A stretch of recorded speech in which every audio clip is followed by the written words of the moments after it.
एक national security issue है और उसके ऊपर दहशतगर्दी के हवाले से कंसेंसस के लिए हुकूमत बात कर रही थी। अब आपकी इंक्लूजन ना होने की वजह से, इजलास का बॉयकॉट करने की वजह से एक नैरेटिव दे दिया गया है और वो ये है कि अगर इतना अहमियत का हामिल एक फ़ैसला यहाँ पर बैठकर होना था या ब्रीफिंग होनी थी, उसमें हिस्सा ना बनकर आपने ये साबित किया कि हमारी जो वेस्टेड इंटरेस्ट की पॉलिटिक्स है वो नेशनल इंटरेस्ट से भी ऊपर चली गई है। अब इस नैरेटिव को कैसे डील करेंगे? और इंक्लूड ना होना इस इजलास में इन रेट्रोस्पेक्ट एक अच्छा फ़ैसला था, कोई डाउट नहीं है इसमें आपको? देखिए, मेरे सामने ये जो बयानिया आया हुआ है, जो आपने फरमाया है अभी, वो इस बयानिया में शामिल नहीं है। ये देख लीजिए, मुझे बता दीजिए कि इस बयानिया में कहाँ ये स्टेटमेंट शामिल है जो आपने अभी बताई है, तो फिर मैं जवाब देता हूँ आपको। नहीं, इसमें आपने ख्वाजा आसिफ साहब की स्टेटमेंट्स, ये स्टेटमेंट इस बयानिया में शामिल नहीं है। मैं बयानिया की बात कर रहा हूँ, जो फॉर्मल की बात रिलीज हुआ है, बयानिया रिलीज हुआ है मेरे भाई। तो मैं उसमें तो ऑब्वियसली नहीं होगी, because this is a political discussion. वहां तो सिक्योरिटी रिलेटेड इश्यूज डिस्कस हो रहे हैं। मैं ऐसी स्टेटमेंट्स के ऊपर इनकी कोई इसको इंपॉर्टेंस देता नहीं हो, कोई रेलेवेंस नहीं देता। अच्छा, क्योंकि ये स्टेटमेंट्स ऐसी हैं, ऐसे लोगों से आती हैं जिनकी अपनी कोई क्रेडिबिलिटी कोई नहीं है, अपनी कोई स्टेचर नहीं है, अपनी कोई लेजिटिमेसी नहीं है। अच्छा, तो इस वक्त जाया करने के लिए नहीं हम प्रोग्राम्स करते, हम कोई सब्सटेंटिव गुफ्तगू करने के लिए मेरे भाई वो करते हैं। जहां तक रहा हमारी शिरकत ना करने का, हमने शिरकत करने से इनकार नहीं किया था, उसको सिर्फ मशरूत किया था हमारी पार्लिमानी पार्टी ने और हमारी पॉलिटिकल कमेटी ने। अब मशरूत किया था खान साहब के साथ मीटिंग ऑर्गेनाइज करने में, क्योंकि हमने शिरकत करने से पहले उनकी इनपुट, उनकी एडवाइस लेनी थी। तो ये कहना कि हमने इनकार किया था, हाँ, हमने मशरूत किया था। और मेरा ख्याल है कि इन रेट्रोस्पेक्ट जब हम सोचते हैं तो हमारा शिरकत ना करने का फैसला बिल्कुल ठीक था, बिल्कुल ठीक था। अच्छा, नहीं, मैं तो इस बात पर भी हैरत है कि अगर आपको लगता है ये नॉन इशू है, सबसे ज़्यादा दहशतगर्दी में कैजुअल्टीज़ पिछले 1 साल पख्तूनख्वा के अंदर हुई हैं, अगर वहाँ की रिप्रेजेंटेटिव पार्टी इस इजलास में शामिल नहीं हो रही, how is this a non issue? देखिए, चीफ मिनिस्टर साहब जो हैं वो वहाँ मौजूद थे, केपी के चीफ मिनिस्टर साहब मौजूद थे। वो एक कॉन्स्टिट्यूशनल ड्यूटी थी उनकी जो उन्होंने पूरी की। उन्होंने तकरीर भी की, उन्होंने पार्टिसिपेट किया इस सारी गुफ्तगू में, वो शरीक थे। बिलावल साहब का एक ट्वीट है, मैं पढ़ भी देता हूँ। Imran Khan never attended any parliamentary security meeting while being PM, not on terrorism, not on Kashmir or Indian aggression, and today he is not a member of parliament and this was a meeting of National Security Committee of Parliament. Quote unquote कह रहे हैं, pathetic PTI would insist he attends now. It is every Pakistani's patriotic duty to put country above politics at the times of war. How do you respond to this? Do you think it needs a response? It deserves a response? It doesn't. No, it doesn't. Okay. हमें पता है कि हम क्या कर रहे हैं भाई। जो हमारी रिस्पॉन्सिबिलिटीज हैं वो बाकी तमाम पॉलिटिकल पार्टी से ज्यादा हम आगे जाकर पूरे कर रहे हैं। और हमने कभी शाय अवे नहीं किया।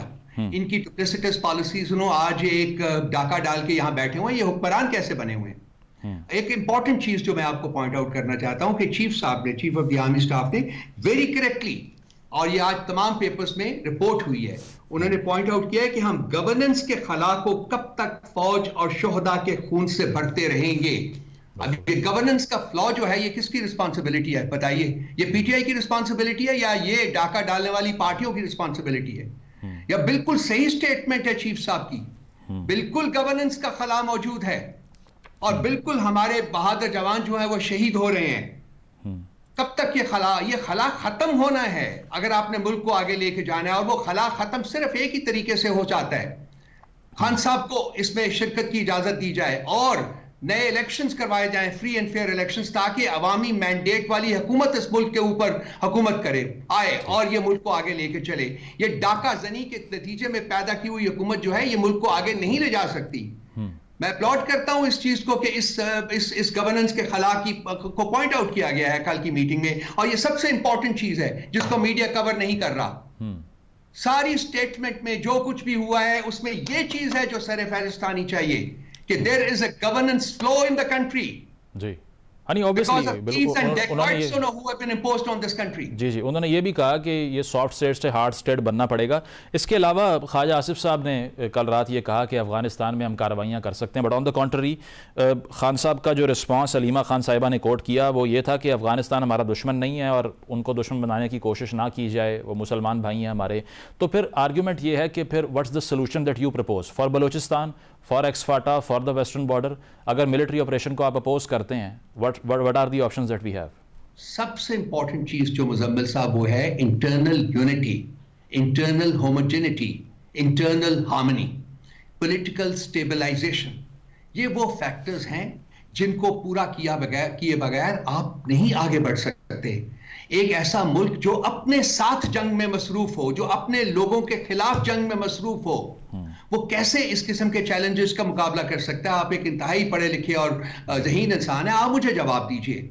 इस वक्त क्या पाकिस्तान एक यूनिटी पोर्ट्रे कर रहा है, एक होमोजेनिटी पोर्ट्रे कर रहा है? नहीं कर रहा। क्या इस वक्त पाकिस्तान कर रहा है? पाकिस्तान के ऊपर जिस किस्म की हुकूमत आपने इंपोज की हुई है, आपकी जात ने नहीं, जो भी है जिस तरीके से भी हुई है, क्या वो यूनिटी क्रिएट कर सके? पाकिस्तान की सबसे ज्यादा पॉपुलर और सबसे बड़ी पॉलिटिकल पार्टी, पाकिस्तान के सबसे ज्यादा पॉपुलर लीडर को आपने तकरीबन 2 साल से जेल में डाला हुआ है बगैर किसी जुर्म के।